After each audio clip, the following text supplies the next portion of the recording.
Good morning, students. I hope you all are doing well.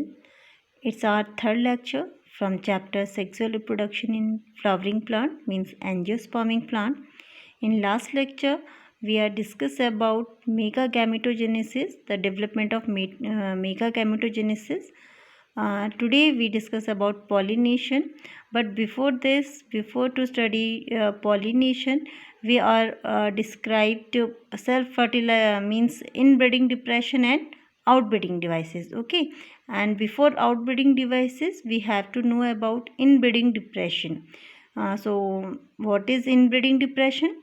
Means if one plant get self-fertilized again and again. Okay, if one plant gets self-fertilized again and again, they are get inbreeding depression because their weak genes are multiple various time, and many of these weakness are fertilized in next generation. Okay, and that form inbreeding depression.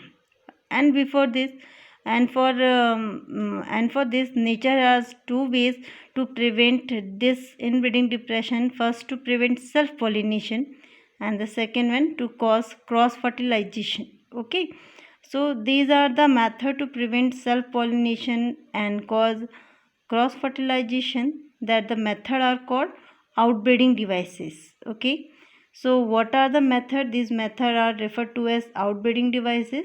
So let me about taking the outbreeding devices, where we first discuss about unisexual. Okay, unisexual means it is going to either male or female. It is not bisexual, means it not cross. Okay, we called it unisexual flower. If we means in example, if we have a papaya plant, so we have a male or a female papaya plants. Okay, um, okay, now second one is our dichogamy. Dichogamy means let me do dichogamy. So what is dichogamy? What nature decided to it? Nature decided to form protogamy, protodry and protogyny. Okay, means in protodry or protondry, male mature first. That means female not mature at that time. So pollen decided to go out. And in if female mature first, means protogyny. That means pollen comes from anywhere else. Okay, these are two different protondry and protogyny. These are the two forms of dichogamy, where means different time of maturation. Okay, which prevents self fertilization.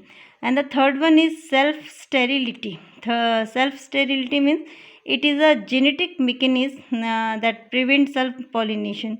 Means the pollen grain of the flower do not germinate on stigma of same flower due to similar sterile genes. Means in self sterility we have example heterostyle. Okay, heterostyle means height difference, where pollen grains not reach stigma because of anti-gravity. Okay, now we are here for pollination. I hope you all understand about inbreeding depression and outbreeding devices.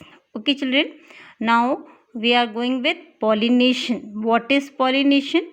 It's a second part of sexual reproduction, because in first part we are describe pre-fertilization event, where we describe microsporogenesis and megasporogenesis. Okay, this one is second form of sexual reproduction flowering plant. We called it pollination.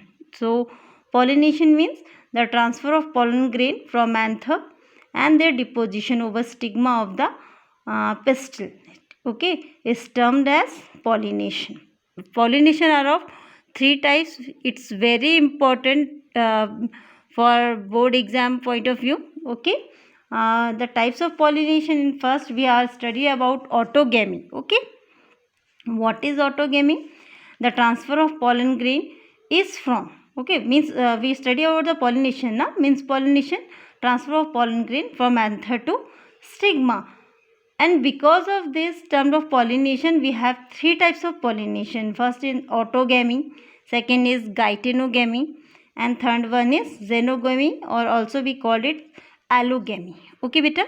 Now autogamy, auto means self. Okay, so autogamy means the transfer of pollen grain The transfer of pollen grain is from anther to stigma of the same flower. Means in same flower, pollen grain is transferred from stamen to means anther to stigma. Okay. Example pea, rice, wheat. Okay. These are the example of autogamy. There is one more flower we are heard very many of times in board exam, callistogamous flower. Okay. What is callistogamous flower? These callistogamous flower are closed flower which never open and the anther dehiscence inside the closed flower. Okay. I repeat it again. Please note it down. Callistogamous flower. Cleisto. Callistogamous. Gamous. Callistogamous flower means these are the bisexual closed flower which never open and the anther dehiscence inside these closed flower. One more example of callistogamous flower is Commelina. Commelina. Commelina. Commelina. I hope it clear to all of you. Second one example of the same autogamous is homogamy. Homogamy means it is the condition of the maturity of anther and stigma at the same time. Okay, like Vinca rosa. Okay, and third one is close association between anther and stigma. We find it in Mirabilis jalapa plant. Okay, we also call it 4 o'clock plant or a Mirabilis jalapa. Okay. Okay, now we go with second type of pollination. We call it geitonogamy. Okay, beta. Geitonogamy, the transfer of pollen grain is from anther of one flower to the stigma of another flower, but in same plant. Okay, note it down. The transfer of pollen grain is from anther of the one flower to the stigma of another flower of same plant. Like example, cucurbita. Okay, it is geitonogamy. Okay, now we going with xenogamy or allogamy, means the transfer of pollen grain is from anther of one flower to the stigma of another flower. Note it down. Another flower of different plant. Okay, the transfer of pollen grain is from anther of one flower to the stigma of another flower of different plant. Example like papaya and maize. Okay, so I hope this is clear all of you. This is to clear all of you that pollination means the transfer of pollen grain from anther to the stigma. Okay, and because of this mode, pollination are of three types: autogamy, geitonogamy and xenogamy or allogamy. Okay, it's very important, beta. Please remember all these points. Okay. Okay, now pollination will be happen by air, by water or by animal. Okay, because of this we distribute it in three forms. First we describe here adaptation of water pollination, means those pollination which are happen by water, which is done by water, we call this hydrophily. Okay, means the form of pollination in which pollen are distributed by water is called hydrophily. It's very important also in practical exam, because we have two specimens, means one is hydrilla and second is Vallisneria. In a practical exam we have two specimens, Vallisneria and hydrilla. So this is about the concern of your board exam, because it's very important and it always happening in your board exam. Okay, or board practical, sorry. Okay, now means pollen are distributed by water, means those type of pollination which are happen or distributed by water. Okay, this is called pollination, water pollination, we called it hydrophily. Okay, adaptation of water pollination, we called it hydrophily, means pollen are distributed by water. The common example for all these are alga, bryophyta, pteridophyta and some angiospermic plant. We have to noted here two most important plant, Vallisneria and hydrilla. Okay, Vallisneria and hydrilla. It's a picture of Vallisneria plant. Okay, Vallisneria, the flower, it's a female flower which stalk is very long to reach the water surface to receive the pollen grain carried by water current. Okay, and in hydrophilic plants, pollen grain are protected from wetting by presence of mucilage covering. Means in pollen grain there are one covering, mucilageous covering, which protect pollen grains from wetting.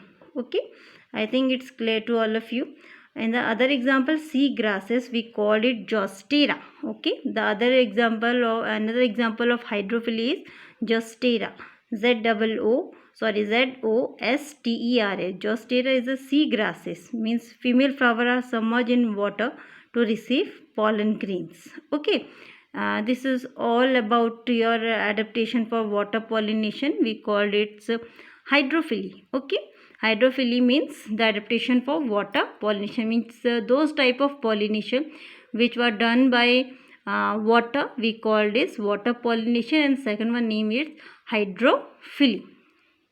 Okay, now we are going with those type of pollination which are done by wind, means the form of pollination in which wind distributed the pollen is called anemophily. Okay, we called it anemophily. Pollen grains means pollens are light weighted, not sticky, dry. Okay, like Wingetta pinus. Okay, stamen are well exposed for easy dispersal of pollen grain in the wind. That was very important for wind pollination. Okay, means stamen are well exposed for easy dispersal of pollen grain in the wind. Okay, numerous flowers packed together to form inflorescence, means adaptation for wind pollination, we called it anemophily. And when adaptation are done by insect, we called that entomophily. Okay, entomophily, entomophily. This one is there. Adaptation for insect pollination, we called it entomophily. Entomophily flowers are large, sticky and bright in color because it attracts insect to form to take nectar. Okay, if a small number of flowers are clustered into inflorescence to make their concupiscence. Okay, means conspicuous. And important factor are there that the flowers sometimes secrete for foul odor to attract insect like flies and beetles. Okay. Okay, in some species floral rewarded provides safe place to egg like Amorphophallus. Okay, these are all the example of entomophily. We have to write notes about the hydrophily, anemophily and entomophily. Okay, these are all about the pollination. In our next lecture we are discuss about pollen pistil interaction. It's very important, very interesting beta. So this is all about your third lecture. I hope you all understand. Okay, okay, thank you and keep study at your home. Okay.